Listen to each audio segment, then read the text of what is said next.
Welcome to ABS classes. Hello student, मैं विवेक गुप्ता और आज का क्या टॉपिक है, एक्टिव एंड पैसिव एलिमेंट। ये मैं जो टॉपिक आपको दिख रहे हैं पिछले ही वीडियो में पढ़ाने वाला था, लेकिन वीडियो काफ़ी लंबा हो जाता तो इसलिए मैंने जो है दूसरा वीडियो में इसको दिया, एक्टिव एंड पैसिव एलिमेंट। आइए देखते हैं एक्टिव एलिमेंट क्या होता है। एक्टिव एलिमेंट वो होता है जिसमें उसकी खुद की एनर्जी होती है, मतलब वो खुद एनर्जी डिलीवर करता है। और क्या होता है, या उसका इंटरनल एम्प्लीफिकेशन प्रॉपर्टी होता है। जैसे देखिए, जैसे कोई वोल्टेज सोर्स हो गया,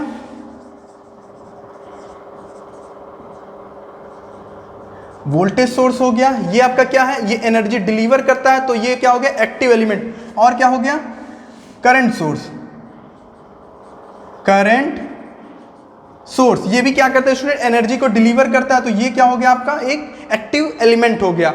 और क्या है एक्टिव एलिमेंट में, और क्या होता है, इंटरनल एम्प्लीफिकेशन भी होता है। तो वो कौन सा एलिमेंट है, BJT and SCR, silicon controlled rectifier. ठीक है, तो ये क्या होता है आपका, ये इंटरनल एम्प्लीफिकेशन इन दोनों में, बीजेटी और एससीआर में इंटरनल एम्प्लीफिकेशन होता है, प्रवर्धित, जो सिग्नल को प्रवर्धित करता है। तो इसलिए ये क्या है, ये भी एक्टिव एलिमेंट है। तो इसको नोट करिए कि ये क्या है, एक्टिव एलिमेंट। एक्टिव एलिमेंट चीजें ये सब पूछी जाती। पैसिव एलिमेंट क्या होता है, पैसिव एलिमेंट वो होता है जो एनर्जी को डिलीवर नहीं कर सकता। और क्या होता है, उसकी इंटरनल एम्प्लीफिकेशन, उसमें कोई प्रॉपर्टी नहीं होती है, वो होता है मेरा पैसिव एलिमेंट। पैसिव एलिमेंट में क्या होते हैं,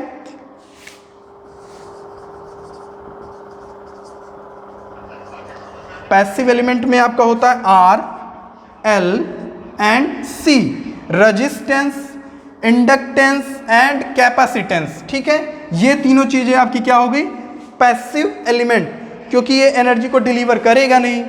और क्या नहीं करेगा, ये इंटरनल एम्प्लीफिकेशन भी नहीं करेगा। और एक चीज इसमें और क्या आता है, ट्रांसफार्मर। क्या आपने कभी सुना है कि ट्रांसफार्मर एनर्जी को डिलीवर करता है? कभी नहीं। ट्रांसफार्मर का क्या काम होता है, एक तरह की ऊर्जा को दूसरे तरह की ऊर्जा में बदलता है, फिर उसी पहले वाली ऊर्जा में बदल के बिना फ्रीक्वेंसी चेंज किए जो है एनर्जी को केवल ट्रांसफर करता है। इसीलिए इसका क्या नाम है, ट्रांसफार्मर। ये बातें समझिए, केवल ये एनर्जी को ट्रांसफर करता है। यहां से एनर्जी लिया, एक मान लीजिए ट्रांसफर को, ये ट्रांसफार्मर है, यहाँ से एनर्जी लिया और यहाँ जो है आपको दे दिया। बस क्या करता है, वोल्टेज को स्टेप अप या स्टेप डाउन करके ये जो है दे देता है। चलिए, तो ये जो है इंपॉर्टेंट है ट्रांसफार्मर, ये पैसिव एलिमेंट है, इसको आप जो है ध्यान में रखेंगे। और एक्टिव एलिमेंट में क्या इंपॉर्टेंट है, बीजेटी एंड एससीआर, इसको याद रखेंगे। अब क्या आपका है, यूनिलैटरल एंड बाइलैटरल। चलिए, अगर उससे पहले मैं एक्टिव पैसिव में बता दूं, अगर आप जो है कोऑर्डिनेट में जो देखते हैं, कोऑर्डिनेट शायद हिंदी चतुर्थांश, हाँ चतुर्थांश को कहते हैं, ये जो ऐसे कुछ बनता है, हाँ ये कोऑर्डिनेट जो होता है, इसमें क्या होता है, यहाँ प्लस प्लस रहता है, यहाँ माइनस माइनस ऐसे कुछ रहता है, यहाँ प्लस माइनस, यहाँ माइनस प्लस ऐसे रहता है। तो इसमें क्या है, अगर दोनों में जो एक लाइन ओरिजिन से होके जाती है, इसमें हमेशा कोई भी अगर हम बात करेंगे, कोई भी लाइन जा रही है तो ओरिजिन से जाती हुई लाइन ही हम इसमें जो है कैलकुलेशन के लिए लेंगे कि हाँ वो लाइन ओरिजिन से ही जा रहा है। चलिए, ये बात आपको समझे। तो दोनों में अगर प्लस है तब जाके मेरा क्या होगा, वो पैसिव एलिमेंट होगा। कोई लाइन ओरिजिन से गया, ऐसे देखिए, तो ये क्या है, ये पैसिव एलिमेंट है भाई। यहाँ भी इस चतुर्थांश में भी प्लस है, इस कोऑर्डिनेट में भी प्लस है, प्लस प्लस है भाई। और ये इसमें क्या है, माइनस माइनस, तो माइनस माइनस मिलके क्या हो जाएंगे, प्लस हो जाएंगे। तो ये क्या हो जाएगा, ऐसा कहीं दिखेगा, ऐसे क्वेश्चन अभी आगे लूंगा मैं, वहां बताऊंगा, यहाँ तो ऐसे ही मैं बता दे रहा हूँ। तो ये पैसिव एलिमेंट। और एक्टिव में क्या होगा, एक में कहीं माइनस हो जाएगा या दोनों में माइनस हो जाएगा, तब क्या होगा, वो एक्टिव एलिमेंट हो जाएगा। अब क्या है, unilateral and bilateral element. Unilateral और बाइलैटरल, इसको समझना है। तो यूनिलैटरल में क्या होता है, यूनि मतलब सिंगल, और लेटरल मतलब डायरेक्शन, एक डायरेक्शन में, एक ही डायरेक्शन में इसमें जो है कंडक्शन या जो भी कह ले वो होगा। और दूसरे डायरेक्शन में होने पे, जैसे डायोड ले लीजिए, तो एक डायरेक्शन में कंडक्ट करेगा, दूसरे डायरेक्शन में नहीं करेगा। तो इसमें क्या है, कोई भी एलिमेंट अगर इसमें यूनिलैटरल में है, अगर वह यूनिलैटरल है, तो उसमें क्या है, सप्लाई की पोलैरिटी अगर हम बदलेंगे तो उसका क्या प्रॉपर्टीज जो है बदल जाएगा। ठीक है, यूनिलैटरल में क्या होगा भाई, प्रॉपर्टीज बदल जाएगा। और बाइलैटरल में क्या होगा, बाई, दो डायरेक्शनल मतलब द्विदिशीय। ठीक है, दो डायरेक्शनल, यूनिलैटरल, सॉरी बाइलैटरल मतलब हो गया, मतलब उसमें क्या है, सप्लाई की पोलैरिटी अगर हम बदल भी दें तो उसमें जो है कोई एलिमेंट पे कोई प्रॉपर्टीज़ या कैरेक्टरिस्टिक पे कोई जो है इफेक्ट नहीं आता है। तो यूनिलैटरल का मैं कोई उदाहरण ले लूँ, यूनिलैटरल, इसका क्या होगा, डायोड। ठीक है, डायोड आपको इलेक्ट्रॉनिक्स में पढ़ने को मिलेगा, यहाँ मैं थोड़ा सा बता दे रहा हूँ। ये जो है डायोड का सिंबल है, ठीक है, ये कौन सा डायोड है, पीएन जंक्शन डायोड। ठीक है, तो यहाँ से इसको मैं ऐसे, ये बड़ा वाला पॉजिटिव होता है, मैंने आपको बताया था, तो P को पॉजिटिव से जोड़ा, और ये क्या है, आइडियल है। तो आइडियल है तो इंटरनल रेजिस्टेंस कुछ इसके जो, अगर मैं इसको प्रतिस्थापित करूँगा तो कोई रेजिस्टेंस होगा नहीं, तो ये ऐसे जो है बन जाएगा। तो इसमें क्या है, करंट फ्लो होगा। ठीक है, ये बात आपको समझ में आ गया।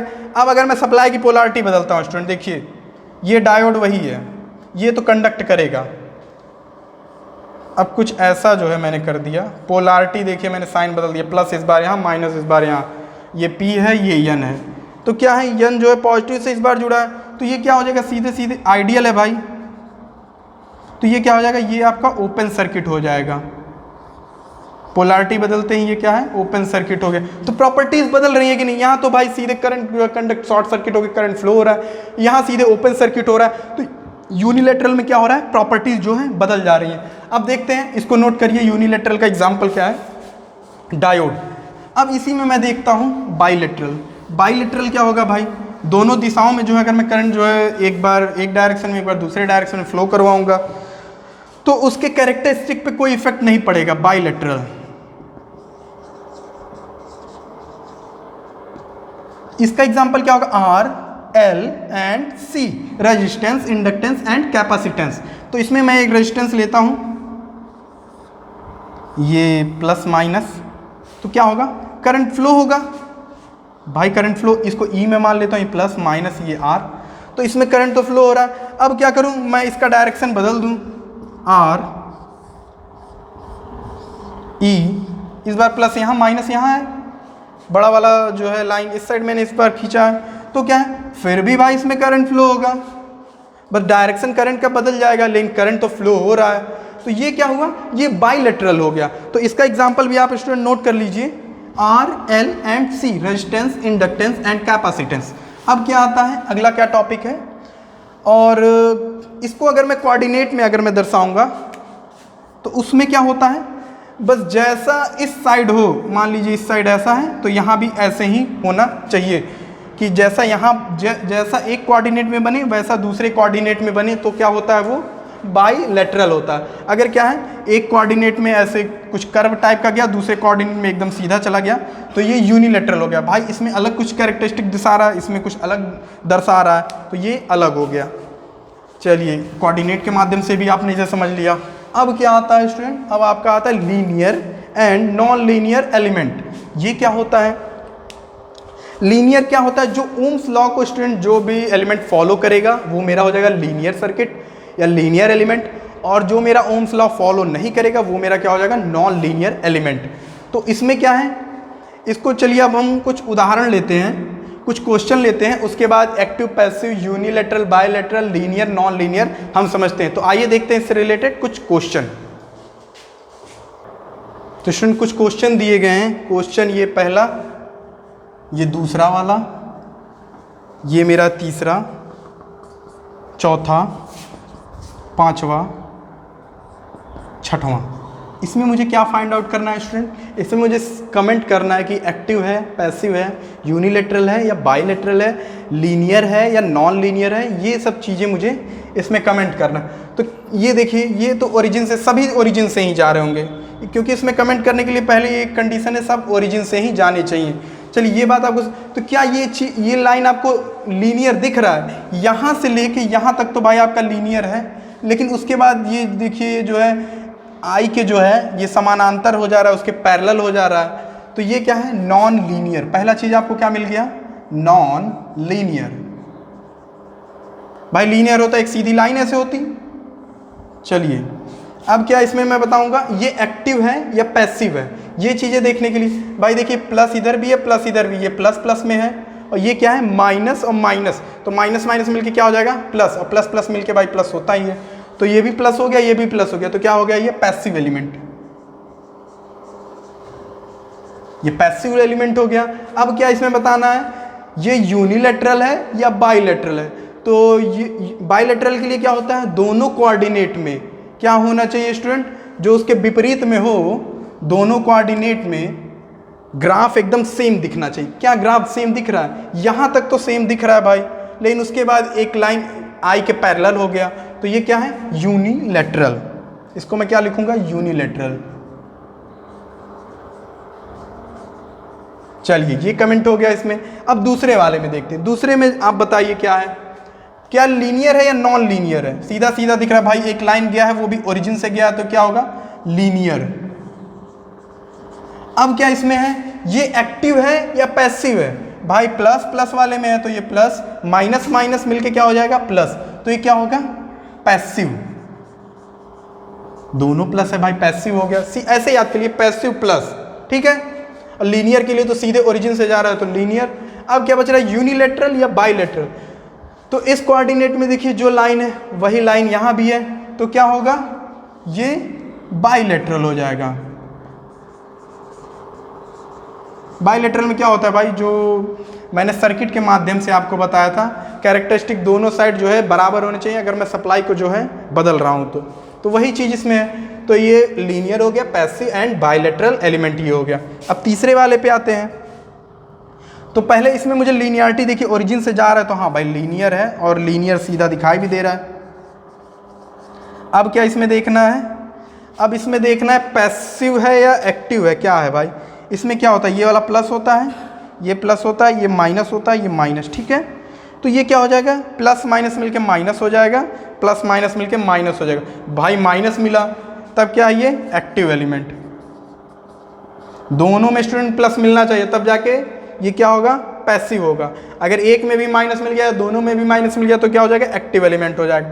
अब इसमें क्या बताना है, यूनिलैटरल है या बाइलैटरल है। तो क्या ये स्टूडेंट है, बाइलैटरल। बाइलैटरल समझ में आ रहा है क्यों है, क्योंकि जो कैरेक्टरिस्टिक यहाँ से यहाँ तक है वही कैरेक्टरिस्टिक इस ओरिजिन से यहाँ तक है, और इसके अपोजिट वाले कोऑर्डिनेट में ये है, ठीक है। देखिए इस यहाँ पे आपको अच्छे से समझ में आ जाएगा। ये क्या है, ये प्लस वाला है, ये प्लस वाला है, ये माइनस वाला है, ये भी माइनस वाला है, तो ये तो प्लस हो जाएगा, ये माइनस हो जाएगा। पहले तो ये नॉन लीनियर है, देख रहे हैं, यहाँ से जाके सीधे मुख कर्व हो जा रहा है, मुड़ जा रहा है, तो क्या हो जाएगा, नॉन लीनियर। और क्या हो जाएगा, एक्टिव। क्यों, पॉजिटिव नेगेटिव मिल रहा है।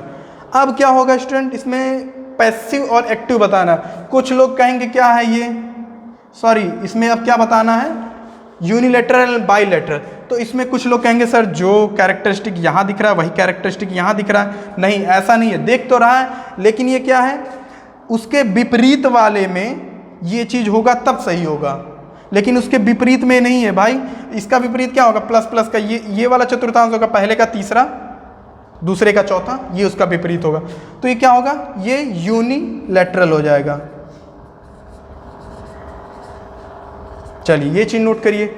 अब पांचवा क्वेश्चन देखिए भाई, इसको आपको मैं होमवर्क दे रहा हूं, इसको आपको करना है। अब इस पे आइए। अब ये क्या दिख रहा है, ये plus plus minus and minus. तो इसमें क्या मुझे देखना है स्टूडेंट, ये प्लस हो गया, ये माइनस हो गया। पहले तो ये नॉन लीनियर है, सीधे सीधे दिख रहा है, इसमें कोई लीनियर नहीं है, तो क्या हो जाएगा, नॉन लीनियर। अब क्या है, दोनों पॉजिटिव, प्लस माइनस माइनस मिलके प्लस हो जाएगा, तो क्या हो जाएगा, पैसिव। पैसिव एलिमेंट हो गया। अब क्या बचा स्टूडेंट, इसमें मुझे क्या कमेंट करना है, यूनिलैटरल है या बाइलैटरल एलिमेंट है। तो आपको क्या दिख रहा है, जो कैरेक्टरिस्टिक यहाँ पे ऐसे कर्व होते हुए आ रहा है वही चीज यहाँ पे भी कर्व होते हुए आ रहा है, तो क्या ये हो जाएगा, बाइलैटरल। चलिए ये चीजें नोट करिए, फिर हम देखते हैं अगला, लंप्ड एंड डिस्ट्रीब्यूटेड सर्किट। तो स्टूडेंट देखिए अब हमें क्या पढ़ना है, अगला टॉपिक मेरा क्या है, डिस्ट्रीब्यूटेड एंड लंप्ड पैरामीटर। तो उसमें क्या मुझे देखना है, डिस्ट्रीब्यूटेड पैरामीटर क्या होते हैं, जिसमें physical separation of RLC is not possible, that is called distributed parameter. Distributed parameter इसको मैं हिंदी में बता रहा हूँ, जिसमें RLC का मुझे जो है अलग अलग मैं उसे नहीं कर सकता किसी लाइन में, तो वो मेरा क्या होगा, डिस्ट्रीब्यूटेड पैरामीटर। जैसे आप फील्ड थ्योरी में देखते होंगे वहाँ पे लगता है। और लम्प्ड पैरामीटर क्या होता है, लम्प्ड पैरामीटर वो होता है जिसमें RLC का फिजिकल सेपरेशन पॉसिबल हो, जिसको जो हम ऐसे बना सके, RL, ऊपर देख नहीं रहा होगा, थोड़ा मैं यहाँ पे बना देता हूँ, देखिए कुछ ऐसे RL एंड C, ये देखिए इसको मैं जो है फिजिकल सेपरेशन RLC का कर सकता हूँ, RLC। तो ये मेरा क्या होगा, ये एक लम्प्ड नेटवर्क है या सर्किट मैं उसको कह सकता हूँ। चलिए ये बात समझ में आ गया आपको। अब इसमें कुछ पॉइंट दिए हुए हैं, वो आपको समझना है, जिसको पॉइंट को मैंने पहले ही लिख दिया है।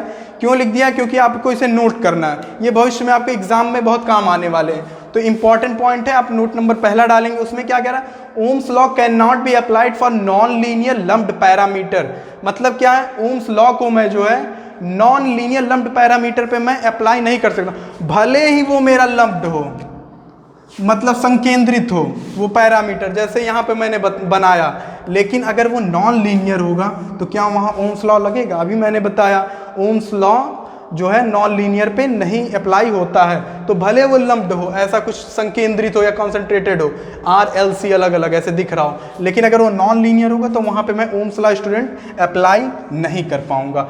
अब अगला पॉइंट देखिए क्या कह रहा है, Ohm's law can not be applied for vacuum tube and diode. सही बात है भाई, ओम्स लॉ वैक्यूम ट्यूब और डायोड पे अप्लाई नहीं होता है।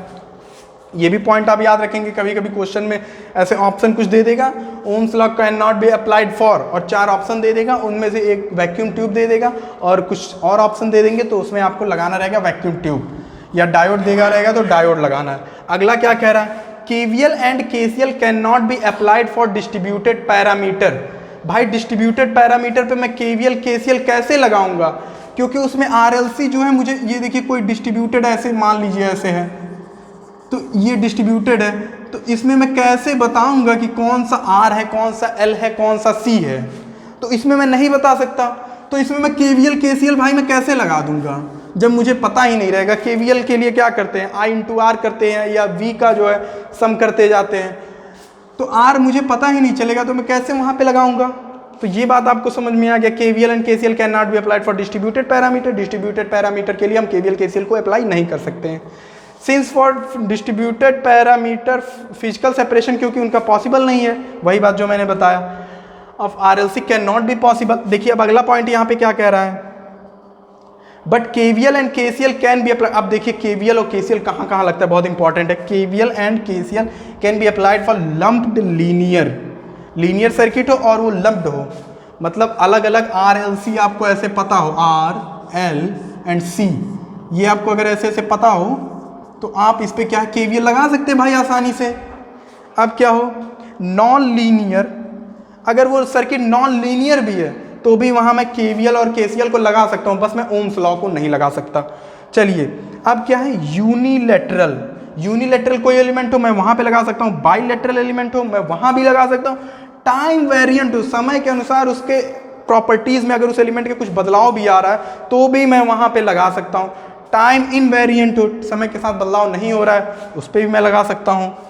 चलिए इतनी बातें आपको याद में रखना है। KVL KCL कहाँ कहाँ अप्लाई कर सकते हैं, lumped linear, non linear, unilateral, bilateral, time invariant, time variant, इन पे मैं लगा सकता हूँ।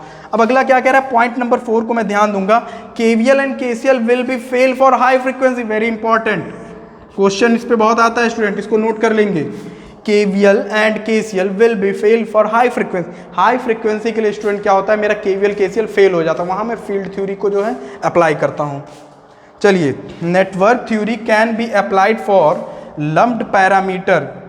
नेटवर्क थ्योरी कहाँ लगता है, लम्प्ड पैरामीटर। ये जो पैरामीटर RLC है ये क्या है, ऊपर दिख रहा होगा आपको, तो ये जो RLC है आपका, उसमें मैं क्या लगता हूँ, नेटवर्क थ्योरी। इस जितना भी अभी तक मैंने आपको क्वेश्चन पढ़ाया सब मैंने नेटवर्क थ्योरी से जो है क्वेश्चन को सॉल्व कराया है, क्योंकि भाई इसमें क्या है, इसमें KVL लगा दीजिए, या कोई ऐसा नेटवर्क था प्लस माइनस तो यहाँ पे KCL लगाते थे, तो ऐसा कुछ था। तो अभी तक मैंने जो भी जितने भी थ्योरी पढ़ा है सब नेटवर्क थ्योरी पे बेसिस थे, नेटवर्क थ्योरी। तो उसमें क्या है, लम्प्ड पैरामीटर के लिए लगता है, सभी आपके लम्प्ड थे, मतलब एक जगह कॉन्सेंट्रेटेड थे RLC। अभी तो LC नहीं पढ़ा है, जब AC आएगा तब उसमें मैं इंडक्टेंस एंड कैपेसिटेंस वाला भी पढ़ाऊंगा फॉर लो फ्रीक्वेंसी। तो ये जितने भी अभी तक मैंने सर्किट पढ़े वो क्या थे, लो फ्रीक्वेंसी के लिए मैंने पढ़े हैं। But field theory can be applied for distributed parameter. Field theory क्या होता है, जो ट्रांसमिशन लाइन में आप देखते हैं, वो ट्रांसमिशन का जब चैप्टर आएगा जो है पावर सिस्टम को, वहाँ पे आपको पढ़ना है ट्रांसमिशन लाइन वाला। तो वहाँ पे क्या है, ट्रांसमिशन लाइन में मैं कौन सा डिस्ट्रीब्यूटेड पैरामीटर लगाता हूँ, लो एंड हाई फ्रीक्वेंसी बोथ, ये दोनों फ्रीक्वेंसी पे जो है फील्ड थ्योरी जो है मेरा एक्यूरेट जो है वो वैल्यू आपका देगा। तो क्या है, मतलब फील्ड थ्योरी को मैं हाई और लो दोनों फ्रीक्वेंसी के लिए मैं अप्लाई कर सकता हूँ। और जबकि क्या था, नेटवर्क थ्योरी क्या केवल लो फ्रीक्वेंसी के लिए मैं अप्लाई करता था। तो ये पॉइंट आपके एग्जाम में पूछे जाते हैं, इसलिए मैंने इसको नोट करवा दिए।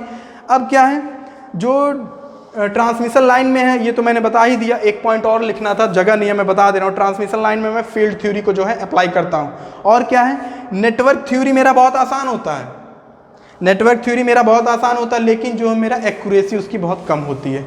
और क्या है, फील्ड थ्योरी, फील्ड थ्योरी क्या होता है, थोड़ा टेडियस सोल्यूशन उसका होता है, मतलब कठिन सोल्यूशन। जब मैं इसको सॉल्व करता हूँ तो थोड़ा कठिनाई लगता है सॉल्व करने में, लेकिन क्या होता है, बहुत एक्यूरेट होता है। तो इन सब बातों को नोट करिए। आज का टॉपिक यही था, तो मिलते हैं नेक्स्ट वीडियो में। वीडियो को लाइक कमेंट शेयर करिए। Thank you.